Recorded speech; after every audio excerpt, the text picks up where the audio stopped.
Αγαπητές φίλες, αγαπητοί φίλοι, είναι ιδιαίτερη χαρά μου που βρίσκομαι σήμερα εδώ, εκπροσωπώντας την κυβέρνηση και την Υπουργό μας, Λίνα Μενδώνη. Πρωτοβουλίες όπως η διοργάνωση ενός διεθνούς συνεδρίου για τη μουσική, τα πνευματικά δικαιώματα και την προστασία τους στο σύγχρονο ψηφιακό περιβάλλον συντονίζονται απόλυτα με τους κοινούς προβληματισμούς μας και τις δράσεις που έχει αναλάβει το Υπουργείο μας. Η συμμετοχή της Διεθνούς Ομοσπονδίας Μουσικών, αλλά και εκπροσώπων σχετιζόμενων διεθνών οργανισμών, μεγάλων εταιριών τεχνολογίας και ειδικών επιστημόνων, προϊονίζουν έναν ουσιαστικό και γόνιμο διάλογο. Αγαπητοί προσκεκλημένοι, κάποτε σε αυτό τον ευλογημένο τόπο, σαν να συμμάχησαν όλες οι δυνάμεις του σύμπαντος και γεννήθηκαν τα πιο μεγάλα, τα πιο σπουδαία. Οι αρχαίοι πρόγονοί μας δημιούργησαν το θέατρο, την επιστήμη, τη φιλοσοφία, τη δημοκρατία. Η μουσική ήταν οργανικό τμήμα του αρχαίου δράματος, αναπόσπαστο στοιχείο της καθημερινότητας των αρχαίων, αλλά και βασικό μέρος της αγωγής των παιδιών. Αλλά για τους Έλληνες, η μουσική δεν ήταν απλώς μια απόλαυση της καθημερινότητας και πάντα την αντιλαμβάνοντας ως μια λειτουργία η οποία υπηρετεί το διαχρονικό ελληνικό ιδεώδες, την ιδέα του αγαθού που εμπειεί ήθος. Οι ίδιες οι λέξεις μουσική, ρυθμός, αρμονία, εκτός του ότι είναι ελληνικές, χρησιμοποιούνται από όλους διεθνώς σχεδόν απαράλλακτες.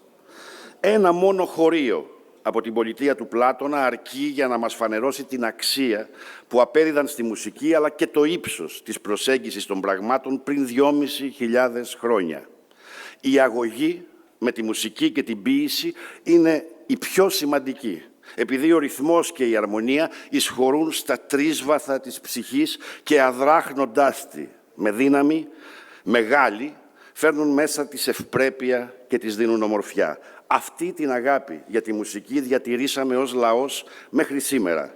Η μουσική μας συντρόφευσε σε όλες μας τις στιγμές, τις όμορφες αλλά και τις δύσκολες.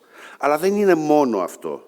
Είναι θαυμαστή η μουσική που έχει δημιουργηθεί στην Ελλάδα από Έλληνες δημιουργούς, ας πούμε τον 20ο αιώνα. Είμαστε πραγματικά περήφανοι για τους Έλληνες μουσικούς, για τους μοναδικούς συνθέτες και τη μουσική μας παράδοση που αναγνωρίζεται ως μία από τις σημαντικότερες του κόσμου, παρά το φράγμα της γλώσσας και το μέγεθος της χώρας μας. Σήμερα ζούμε σε έναν ψηφιακό κόσμο. Παρά τις ευκολίες που μας προσέφερε, έφερε μαζί τους και πολλούς κινδύνους. Η μουσική μας, αλλά και όλα τα άλλα πνευματικά δημιουργήματα, ιδιαίτερα σήμερα, χρήζουν προστασίας. Στο σύγχρονο ψηφιακό σύμπαν, τόσο η μουσική, όσο και τα άλλα πνευματικά δημιουργήματα είναι ευάλωτα. Η σύγχρονη πειρατεία, που πάντοτε προπορεύεται τεχνολογικά, έχοντας επιστρατεύσει τώρα και την τεχνητή νοημοσύνη, απειλεί να εγκαθιδρύσει ένα καθεστώς ψηφιακής ανομίας. Η προστασία της μουσικής και εν γέννη του πνευματικού έργου είναι ζωτικής σημασίας. Οι ρυθμοί που επιβάλλει ο ψηφιακός κόσμος συρρυκνώνει τα χρονικά περιθώρια αντίδρασής μας. Η διαρκής και ακαταπώνητη έρευνα είναι ίσως ο μόνος τρόπος να προπορευτούμε. Η αντίδρασή μας πρέπει, δεν είναι, αλλά πρέπει να είναι αστραπιαία, να προλαμβάνει και να απαντά. Η προστασία, η οποία αποκρισταλώνεται στην νομοθεσία, προϋποθέτει τη διαρκή παρακολούθηση των τεχνολογικών εξελίξεων και την προσαρμογή στα νέα δεδομένα. Είναι μια δύσκολη άσκηση, διότι, όπως είπα, η πειρατεία προσπαθεί να είναι πάντα μπροστά. Εμείς στο Υπουργείο Πολιτισμού, υπό την καθοδήγηση της Υπουργού Λίνας Μενδώνη, έχουμε κάνει αρκετά σημαντικά βήματα. Διαμορφώσαμε, ψηφίσαμε τον νόμο 5179 του 2025, ο οποίος συμβάλλει στη βελτίωση της προστασίας των πνευματικών δικαιωμάτων και την αποτελεσματική, κατά το δοκούν, αντιμετώπιση της πειρατείας στο διαδίκτυο.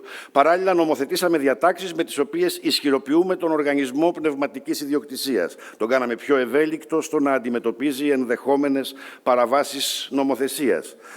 ποινικοποιήσαμε και μάλλον βάλαμε διοικητικές κυρώσεις ακόμα και στους χρήστες. Διότι όπως έχω συνηθίσει να λέω, το ταγκό θέλει δύο. Δεν χρειάζεται μόνο εκείνος που πουλάει το παράνομο υλικό. Αν δεν υπήρχε εκείνος που το αγόραζε, σίγουρα δεν θα υπήρχε και εκείνος που το πούλαγε. Διοργανώνουμε ή στηρίζουμε συνέδρια, ημερίδες, εκπαιδευτικές δράσεις νέων ερευνητών και δημιουργών. Παράλληλα, συμμετέχουμε ενεργά στον Ευρωπαϊκό Διάλογο για την ανοιχτή επιστήμη και την πρόσβαση στη γνώση, ώστε η χώρα μας να βρίσκεται στην πρώτη γραμμή των εξελίξεων. Έτσι, σήμερα μπορούμε να αναφέρουμε χειροπιαστές, πραγματικές αλλαγές που φέραμε και που ήδη συμβάλλουν στην προστασία της μουσικής και εν γέννη του πνευματικού έργου και του πνευματικού δικαιώματος. Φυσικά, όλοι αντιλαμβανόμαστε ότι πρόκειται για ένα διαρκή αγώνα, ο οποίος απαιτεί συστράτευση. Εμείς είμαστε εδώ, μάχημοι, αποφασιστικοί απέναντι σε κάθε απειλία, σε κάθε πειρατεία και σε κάθε απειλή. Υπερασπιζόμαστε το πνευματικό έργο όχι μόνο γιατί είναι χρέος μας, αλλά γιατί το αγαπάμε βαθιά, γιατί διαμορφωθήκαμε μέσα από αυτό, γιατί υπάρχουμε μέσα από αυτό. Σας ευχαριστώ.